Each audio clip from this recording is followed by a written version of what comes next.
زمونږ طالبان ګلان دي، ګلان په خدای قسم. دا هغه هلکان دي، هغه طالبان دي چې رسول الله صلی الله علیه وسلم صحابه کرامو ته وصیت کړی دی.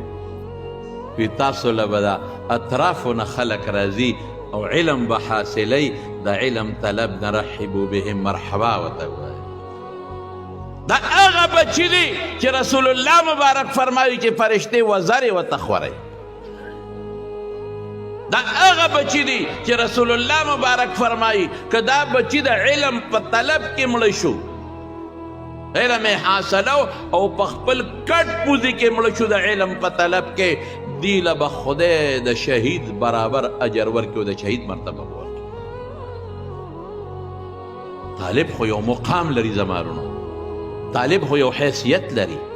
زمونږ په تورنګزو ولې عباده را ټول عمر دوی طالبان ساتلي.